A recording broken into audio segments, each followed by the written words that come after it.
Hi, this is Regina Direly, COO of Vita HR. And this is Holly Nels, Regional Manager, Human Resources. And this is HR Stew. Is burnout the new normal?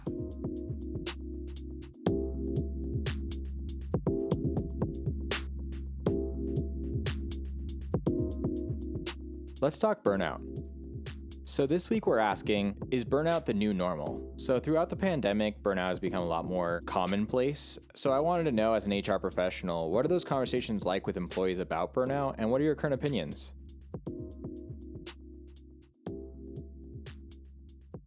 Regina and I both went to the SHRM conference in New Orleans, but there was a lot geared towards burnout and your mental health, especially just coming through 2020 and 2021 with COVID and people being at home and people being isolated. And, mental health has become to the forefront of our realm, more so than it used to be. No, yeah, I mean, honestly, at that conference, Ariana Huffington was one of the speakers.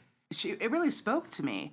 Actually, she had referenced how, when she was trying to build, the Huffington Post, the amount of hours that she was working, I think she said up to 18 hours a day. Plus, she had 2 teenage daughters at the time, which could give you burnout just in its teenage daughters, alone. And she actually collapsed from exhaustion, from stress and exhaustion, broke her cheekbone, woke up bloody, and it was like a life-changing moment for her where she realized, you know what? We don't have to work this hard. Like, in order to be successful, you do not have to work that hard, which is how she was always raised, right? So it's, everybody's using the word resilient now. That's the new key term, like building resiliency. And I think a lot of people are resilient, but there's a limit. Like, even people that just have natural resiliency are struggling. Yeah. So how do we have these conversations? I mean, carefully, first of all, because everybody's situation is different. And sometimes it's internal stress. Like, we know that some people just put so much pressure on themselves to be successful. It doesn't have to be the culture of the company.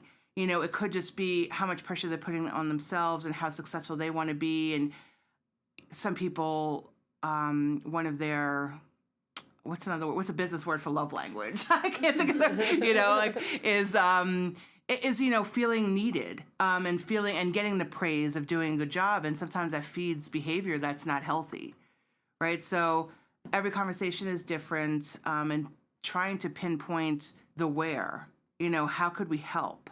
Is this something that's outside of work? Obviously, if you have an EAP, leveraging the EAP, the Employee Assistance Program, because with the free counseling, there's all sorts of different resources that are available to people. And a lot of companies are trying to make an effort, and we are internally here, to really focus on wellness and making sure that people are taking their PTO time, that they don't leave and then and be stressed out the whole time about the workload and what they're missing, and making sure there's actually coverage, so they don't come back to 500 emails and like they're just working double time when they come back, which isn't relaxing. I think another really important thing that we as HR professionals need to remember is not to make assumptions that, you're having a bad day, here's an EAP, maybe you need to go seek counseling. Like, we aren't to make assumptions about somebody else's mental health and push these things on somebody else, but make sure it's available, make sure everybody's knowledgeable. And maybe you're giving me that look. No, I'm listening to you intently. I'm listening intently. I actually was thinking about, with Ariana Huffington, one of the things that she said, which, again, I said it spoke to me because it did. I sacrifice sleep a lot. Yeah. And that was her trigger to stress, right? So she talked about how, because of the pandemic and everything, her team had not been together, right? And how everybody was meeting for dinner the night before, and she really wanted to go. And she said, managing your health, your well-being is not without sacrifice, right? Like, so she knew that she needed to get a good night's sleep. She goes, you know what? I went to the hotel. I took a hot shower. I got a good night's rest because I wanted to be fresh for everybody here, but I didn't get to go to that dinner. And those are the decisions you have to make sure that you are actually taking care of yourself. And it's tough sometimes because we push ourselves. I can't not go. Yeah. It's my company. Yeah. But she, because of what happened to her years ago, she has reframed how she manages her life. And I respect that a lot. And I think it's motivation. That was one of the things in our conversation that really resonated with me was it's okay to say no. Right. You are okay to draw your own boundaries in your life and say no. I have a hard time with that sometimes. No is a complete sentence. Yes. No, period. That was a whole other different conversation, but still relevant. Yes, very relevant. I have some questions prepared from the Mayo Clinic that are used to self-diagnose burnout, but I wanted to read them individually and get your opinions on them. If you see these symptoms within employees, are you putting up your red flags for burnout, or are these more normal symptoms that you're noticing since the pandemic? The first question they ask is, have you become cynical or critical at work? If they become that way and they weren't that way to begin with, um, then yes, especially critical, right? Like cynical, sometimes when you're in a job like HR long enough, there is a certain amount of cynicism that happens, right? I mean, like you weigh it and you manage it, but certain careers are just, after you've been in it a long time and you deal with people for a long time, that happens. Certainly, if you become to a point where you're not balanced, that's an issue. And also, if you're critical of the job, of your employees, of all these different things, I think a decision has to be made. Either you need to take a step away and reframe your thinking, or you need to look for another job. Or even take a vacation, just Yes. regroup, a massage, take some time to gather yourself. That kind of leads into the second question, which is, do you drag yourself to work and have trouble getting started? Would you consider that a major indicator of burnout? It definitely could be. Could be any number of things, though. It's not just job burnout. It's just burnout in general, which I think because of the way that we work now with hybrid or remote or whatever, there's less of a separation. It's funny because, actually, it's not funny. I don't know why I use the word funny. Because we laugh at things. It helps get us through the Well, day. okay, I don't know what the right word is. Maybe it's ironic. I don't really know. But with all these larger companies asking people to come back in office, when we know that people that work remotely work on average an hour more per day across the board. Yeah. Right? So it's like, what's the motivation there? But yeah, I think the lack of separation between a lot of people's jobs now with working from home, are they dragging themselves to work? Are they just dragging themselves through their day in general, just with everything that's just pressing on them? I don't know. Life is pretty stressful right now. Well, that goes not just work related. I mean, it could be family stuff too, and your personal life, everything that you have going on all at once, and then it's just this blob of chaos in your life. Well, your kid's sick, so now you have to work from home, manage your child's day, especially if they have to still keep up with the work they have to do at school. Yeah. In addition. Yeah. So question number 3 is, have you become irritable or impatient with coworkers, customers, or clients? If an employee expressed those symptoms, would you believe that they had burnout? It could be burnout. I know when me personally, I have a lot going on in my work life, and my brain's going 90 to nothing and 20 tasks to get accomplished by the end of this week. I have my customer service voice at work to where I can shut on and off. But at home, when I have that comfortableness in my home life, I tend to get irritated a little bit easier than I should. And I have to really make a conscious effort to say, okay, you need to relax. You need to go write down your to-do list and, start checking off your tasks for work so you can get that off your mind and really focus and be present for what you're doing in the evenings, dinner, whatever the case may be. The next question is, do you lack the energy to consistently be productive? It could be burnout. I think too, with us doing the walking challenge and everything, it just helps re-energize in the morning and, take time for ourselves. I don't know if I really answered your question that well. I was just talking about our walking program. Well, yeah, we just completed yesterday a 6-week walking challenge, which actually I think helped everybody. A lot of us were in a rut, and sometimes doing initiatives like that are more engaging, that you're using an app for, that isn't forcing anybody to do anything other than just the walking, I think it could be really helpful. The next question is, do you find it hard to concentrate? Do you factor that in when diagnosing burnout? Yes. You know what, though? We're all overstimulated all the time. Just the amount of emails, texts, IMs, phone calls that come in on a daily basis. I mean, you think about, well, I could think about, some of you guys can't, but I think about work, 20 years ago and how it was still busy, but it wasn't just this constant barrage of information. I think it's harder to concentrate sometimes just because of all the information that's coming to you in different ways. So yes, that definitely could be an indicator of burnout, but I think it's actually an indicator of just society as well. Well, and you want to be able to react to those emails as soon as they come in and give a response or give some sort of, I got your email and, I'm taking care of it. It's instant gratification. We want to give everybody the instant gratification that they so desire in 2022. The next question is, do you lack satisfaction from your achievements? What are your thoughts on that in regards to burnout? I mean, that might be the wrong job. Because even when you're burnt out, I think the average person, if you're making progress and doing good work, if it's an achievement, why would you not feel good about it? So that might be a whole different thing. That might be depression or something. But I'm not a medical professional, so. Disclaimer. Yeah. Not a lawyer either. The next one's a little bit heavier. If an employee is using food, drugs, or alcohol to feel better or simply not feel at all, what are your thoughts? That could be any number of Yeah, things, but certainly burnout could be one of them. Yeah. Are they going to admit that to HR? It depends. Do you have in your handbook the second chance agreement? Under what means are we learning that information? I need to know. The next one we touched on a little bit earlier, but it is, have your sleep habits changed? What are your thoughts on that in regards to burnout specifically? Oh, definitely. It could be from burnout, or it could be if you're a woman at a certain point in your life, because apparently you don't sleep after a certain point anymore ever again in your life. Certainly, I mean, if you're burnt out and things are weighing heavily on your mind, I mean, for the average person, I would think that's pretty disruptive. So for this next section, we go to the forum Ask HR, where people ask anonymous questions to HR professionals to hopefully get them answered. This submission says, I work in a small city government that is chronically understaffed and underbudgeted. I'm saying that up front because it's a consistent pattern across the entire 15 years I've worked there. In the first 7 or so years, a lot of those deficiencies were able to be overcome because of the team I was on was 13 members, and they were strong, cohesive, integrated, and all around great. We were all cohesive and worked really well together. We also had a manager who was protective and supportive and just all around awesome. Things were going great, and everything was hunky-dory. When I started, it was a basic IT department type role, but now I've grown and diversified my skill set broadly, so over the past 8 years or so, I've expanded quite a bit into the higher level role I am in now. I have the most thank yous on our internal thank you board, and I'd like to think my years of experience and knowledge is something to be valued and appreciated, but that doesn't seem to be the case anymore. Okay, wait a minute. I feel like, why does he need to include that he has the most thank yous out of anybody in the organization on the thank you board? He's building his case. Is he building his case, or is he boosting himself up? I think he's trying to express his value because he doesn't feel valued right now, and he feels like he's valuable. All right, I'll let him have his It's not all that deep, Holly. So continuing, unfortunately in the recent 8 years or so, a lot of detrimental and downward spiral things have happened.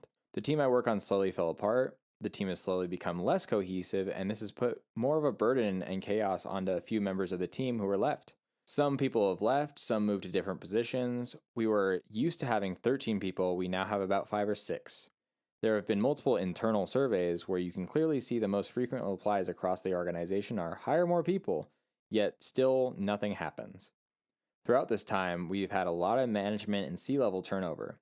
This means that nobody really is protecting or advocating for our team anymore. I think nearly every member of our C-level and management positions is new within the past 2 or 5 years. When the pandemic hit, things got much worse. From March to April 2020, I think I spent 38 days in the hospital, 16 of those in the ICU on a ventilator, but I survived. All my work was waiting for me when I got back. What work other people tried to do, I had to wipe and do all over because it was done wrong. That's actually, I don't know how I feel about that. So, yeah,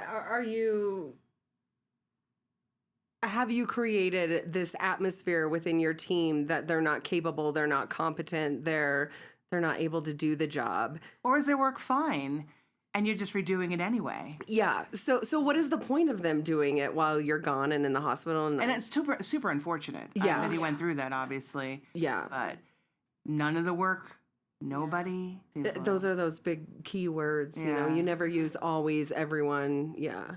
So in the 2 years since recovering, I've had similar instances of job burnout or overwhelming job load. At one point, I was shouldering the duty of 4 full-time positions because the organization wouldn't hire anyone. During these times, I've had face-to-face meetings with a wide variety of managerial and leadership people, and nothing was done to help me. More and more, the various tasks and projects I attempt to work on are butted in on, sidelined, infiltrated, or mother-henned or micromanaged into the ground, to the point where I have little actual control and I'm just sort of floating along, being bombarded by everyone else's attacks or insults or dismissiveness. So I would want to know, who is this everyone else? Is it people on his team? Like, is this, you know, the culture within your team? I have more questions. So he's doing the work of 4 people. That's actually not possible right? Like that amount of hours is not possible. So my question is, you have a specific job. I think did he say he's a manager now? I guess I'm So confused. yeah, he said he's in a management role and that his team went from 13 people to 5 or 6 people. So what he's kind of making it seem like is as these people have left, he's had to shoulder their entire job responsibilities. Or at least that's what he's trying to make it sound like. if he can't make the case for justification for headcount, especially as someone leaves, a replacement, that I don't know. I understanding this is a small governmental agency. That's what they said, right? That's confusing to me. Like, why would he not been able to replace those positions like as soon as the job vacated? And this is pre him being sick, right? Like he didn't lose all this headcount before. That's a little questionable to me too. Like unfortunate. I mean, it's unfortunate. And now the other thing that comes to mind while you're reading this, but is why is he still there? He's been there 15 years. We're saying in the recent past being 8 years. That's half his tenure there. Yeah. So that's not like recent.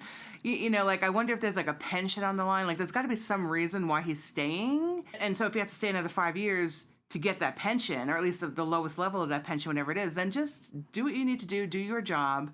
You know, if you're not willing to leave, because I think most people would have left under those circumstances. Other people did, right? So what's holding him there? So the writer continues. So I basically feel more and more like I'm being marginalized out of this team and job. I honestly don't know why I worked so hard for the past 15 years or so to be in a place where I'm pretty much all my work, knowledge, and experience is just being dismissed. I don't know what I should be doing or to gracefully approach this problem. I feel like I've given feedback so many times to leadership, but every time my feedback just feels like it falls into a black hole. I honestly don't see the point of going back to talk to them again because what are they going to tell me? Hang in there. It'll get better in 6 to 8 months. The same thing they've been telling me for 5+ years. I also don't know if contacting our HR rep and asking for a guidance session with her alone, since she'd be an unbiased third-party opinion, would be an appropriate thing to do. I'll probably do this as I don't feel like I have any other options other than submit my resignation. So that's where their question comes in. How do they gracefully navigate this? Do they go to HR given that they have an HR rep there? And how do they navigate this unresponsive leadership? For leadership to tell him to suck it up for 8 months? I never heard of that before. That's a long time to ask somebody to be okay with a scenario that's not like really working. Like, give me, you know, most of a year, you know, and I don't know, that seems kind of bizarro as well. But yeah, absolutely go to HR. Now, they may not be able to do anything either, but why wasn't HR involved in this headcount situation? That's something that HR typically is and can advocate for you. So I don't think he's a manager of people. He said he got promoted, but it doesn't sound like he's a decision maker, which is a frustrating place to be, right? You're doing all this work, but you don't have a say. It does sound like he's burnt out. Look, sometimes I never felt like I was well suited for any of these larger companies or larger governmental agencies that have pensions, but I wish I was going to have one. You know, I mean, like, in addition to all the other things you do to retirement, like that's a game changer. So if there's a pension online, which he does not mention, I say at least figure it out for 5 more years if you're ready to put in 15, unless it's really detrimental to your mental health. But he's not required to do the work of 4 people. They cannot possibly write him up or take any corrective action for him not doing the work of 4 people, right? So do your job, do it well, you know, give the feedback, put it in writing, you know, that you're so understaffed. I mean, it sounds like he has some decent data there that they used to have this certain staff. Has the workload changed? In most cases, workload has gone up everywhere. I think he does have some actionable comments to have, or conversation to have with HR. Maybe go to HR and give them 30 days, not 8 months. Here's what I want you to do to correct this. I'm giving you 30 days. I'm only taking on 2 job descriptions. Don't present it that way. But yeah, it sounds like he's in a predicament, but some situations are not workable. But if you could figure out a way to make it work, that would probably be good for him. It sounds like he cares a lot about the organization that he works for.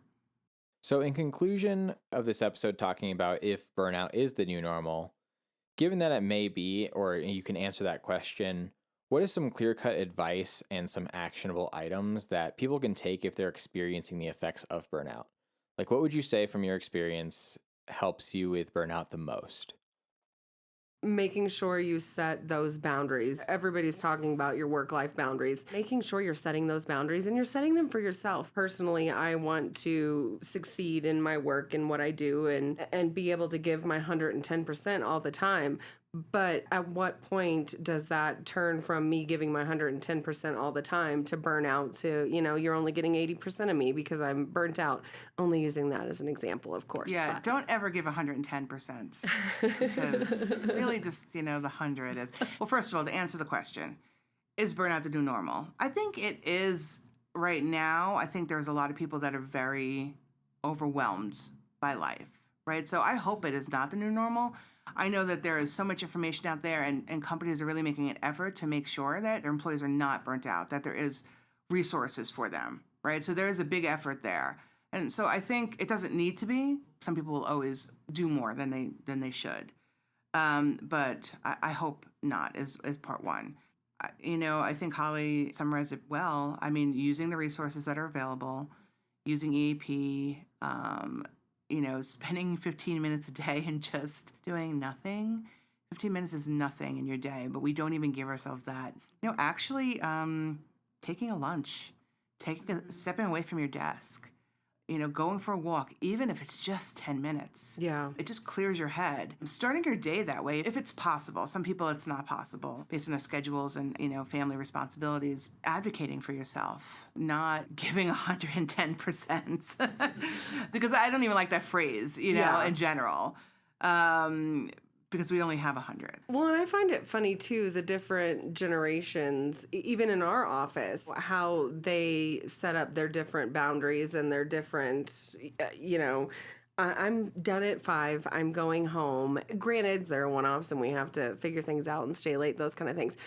But that would have never dawned on me at their age as, the younger generation. It would have never dawned on me, I can just really go home at 5 o'clock. Yeah. I don't know why. Well, first of all, I think just when I was younger, I was so busy trying to prove myself, right? So you just work, just proving yourself. But I do remember I worked for a .com and the owner, the main founder was British and I cannot do a British accent. I cannot do any accent other than mine. So I can do none. But I remember packing up. I had like a date, and I was packing up at 6, and he said, half a day? See, I can't do the British accent. But the point is, he was like, half a day. I was like, it's 6 o'clock. I've been here since 7:30. And how long did that stick with you, though? Like, how long was that in the back of your head every time? That was 1999. And you're still, to this day, it's like packing up at 6 98, o'clock. actually, yeah, But that stuff sticks with you. I think only an individual can manage what is acceptable for them and what their needs are. Everybody has different drivers of what, reduces inflammation in their brain or whatever. I think it's taking care of yourself and knowing what your needs are and putting those needs above everything else. But we put a lot of pressure on ourselves today, and we have a lot of information coming in all the time. And then there's social media saying all these things that everybody's doing. They're doing their family trips to Hawaii, and then they're getting promoted, they're writing articles, and they're giving presentations, and they're doing this, and they're doing, and then you're looking at it, you're like, I got out of bed every day this week, and I got to work, and my kid was wearing clean clothes, and that's a win, There was no fighting at the breakfast table. Yeah, exactly. You take the wins where you get them. Yeah. Thank you for hanging out with Regina and I. We really appreciate you taking the time to listen to our podcast, HR Stew.